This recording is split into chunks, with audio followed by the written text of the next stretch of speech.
Walking side by side with death, the devil mocks their every step. The snow drives back, the foot that's slow, the dogs of doom are howling more. They ask no quarter.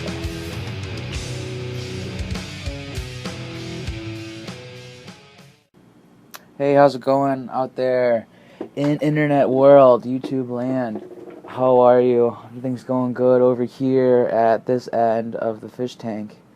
Everyone's doing good. I was talking to somebody last night, but I don't know, I'm listening to it now.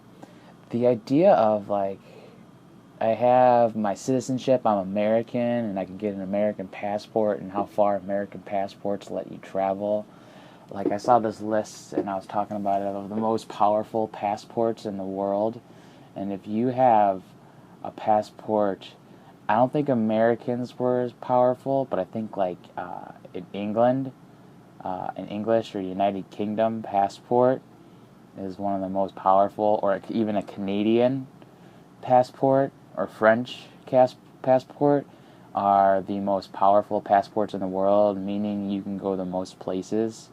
If you are a citizen of France or England or Canada, a Canadian citizen, because your government has a relationship with more governments around the world where you as a citizen can go, I guess, legally to all these places. Like, as an American, up until maybe like a year ago, it was illegal for me to go to Cuba unless I had a written consent or law. But there was a written law that said I cannot go to Cuba as an American. Now, but since then, if you've seen in the news, Obama's lifted that travel ban and embargo, essentially, to Cuba, so now you can go. But I knew before Obama did that Canadians regularly went to Cuba for, like, vacation. Because in Canada, it's fucking cold, and they have ice rinks and moose and snow all over the place. So when they want to go on vacation to somewhere warm, they went to Cuba because Cuba was warm.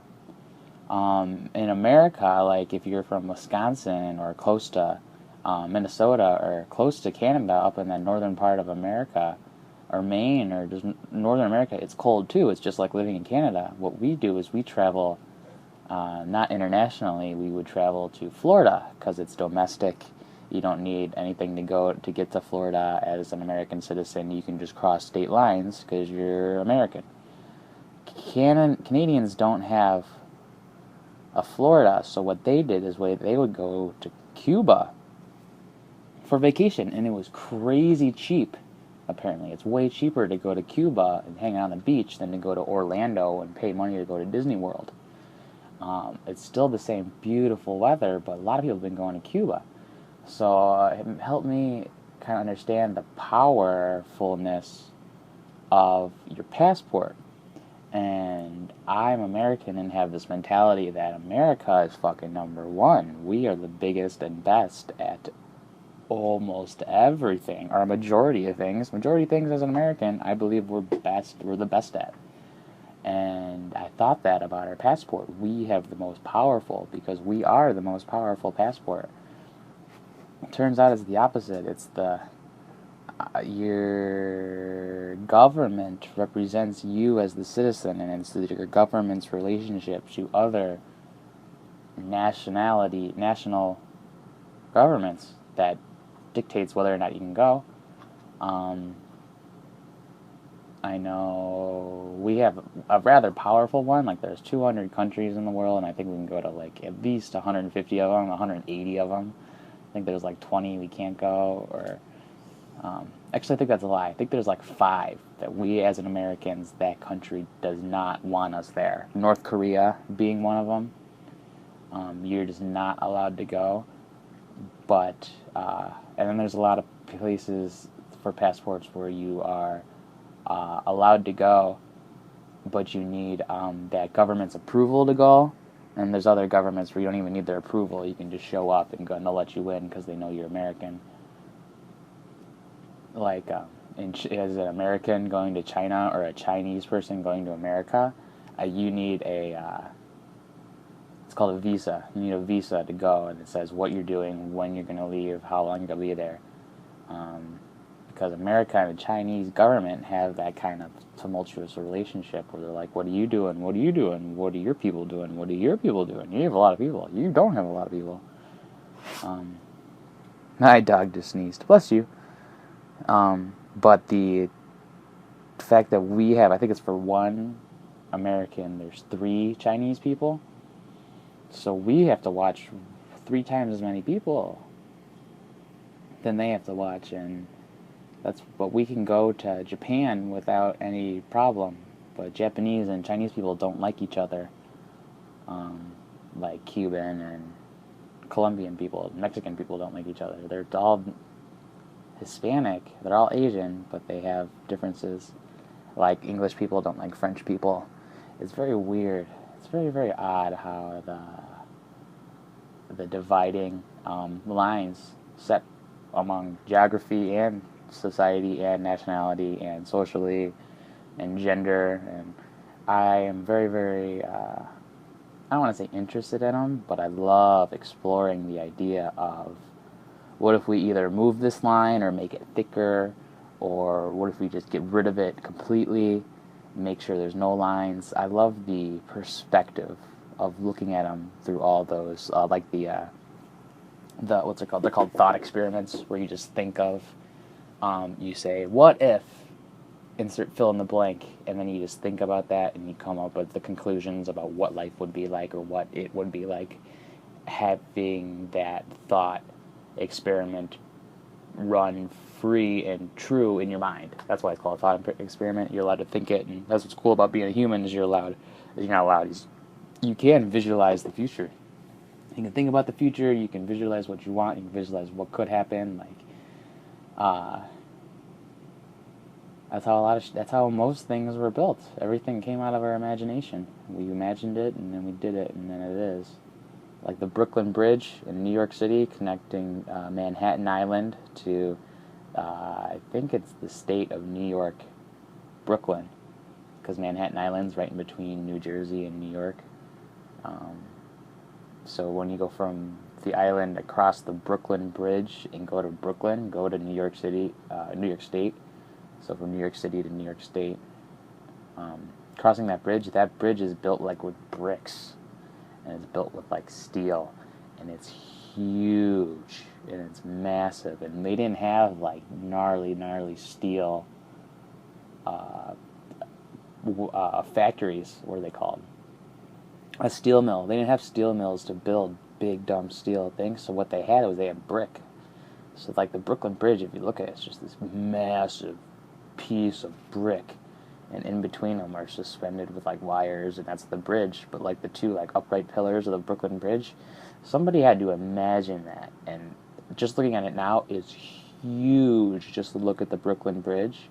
So imagine if somebody was standing there and looking at it, and it wasn't even there, and they were trying to explain people, I'm going to build this Brooklyn Bridge, motherfucker. It's going to be huge. Everybody's going to want to use it. They're going to use it for hundreds of years. It's not there. It's imaginary. It's immense. It's huge. It's powerful. And I'm imagining it right now. What are you doing? It's like what the dude was thinking when he built the Brooklyn Bridge. And the idea of trying to explain that to somebody and having a very futuristic idea, powerful idea like that, is a perspective that I found immensely fascinating. There's a lot of people who have those perspectives. They're referred to as before their time. That motherfucker, always before that time. He was before their time. Like, only thing, the first one's coming to mind right now is Bill Hicks, the comedian, was before his time. He was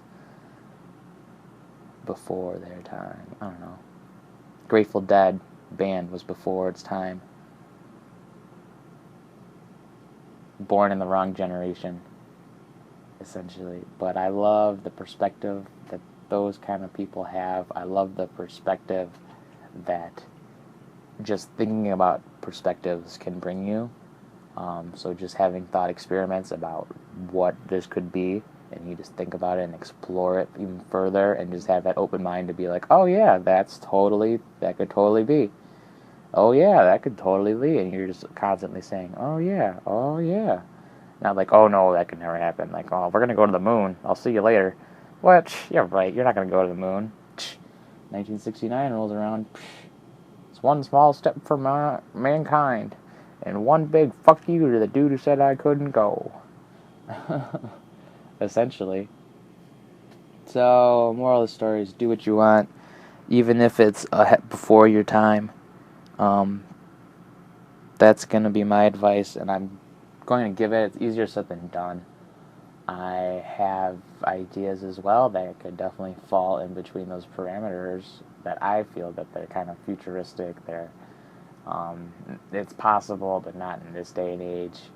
You could totally go about it, but not here. It's too conservative here in your geographical location. You have to go along the coast where everybody's hip and new, in those port cities where new ideas all end up. And if they said that to, like, I guess you had to be in the right place at the right time. The dude who built the Brooklyn Bridge was at the right place, right time. So maybe I'll have to take a leaf out of their books and go somewhere where people are more open-minded and can imagine and visualize and say yes to futuristic, powerful, far-out ideas. I don't want to say far out, but they're powerful. They're changed the world. Michael Faraday was the dude who essentially invented electricity. Oh, have you heard of that? Have you heard of electricity? Dude, motherfucker, invented it. And before he did, he was like an apprentice who just like worked for some dick who was like, don't bother with that electricity thing. It's cool, but it's not that cool. And Michael Faraday was like, alright, I think it's cool. I'm gonna keep looking at it. Same with Nikola Tesla. Everybody's beaten down by other people. Don't let the bastards grind you down. I'm gonna get that written in Latin on me somewhere. I think that'd be really cool. It's like, ich duro blah. Something like that. But it means don't let the bastards grind you down. And it's an old saying from Latin. So pre-English, motherfuckers were saying it. So I'd like to say it to you and congratulate you on not letting the bastards grind you down, because you are here and alive and breathing today and listening to this. So I'd like to thank you. I hope you have a beautiful, wonderful, powerful day involved with beautiful vibrational waves of sun and light and beautiful sky and warm, beautiful white clouds that just make your day gorgeous. Even if it's raining, it's going to be a beautiful rain.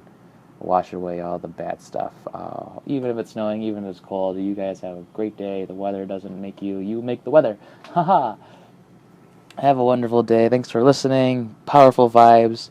Hare Krishna. Everything's wonderful, and so are you. Thanks again for listening. Have a great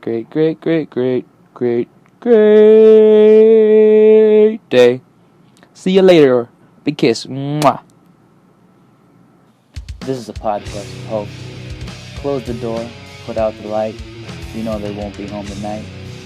You chose the path no one goes. We hold no quarter.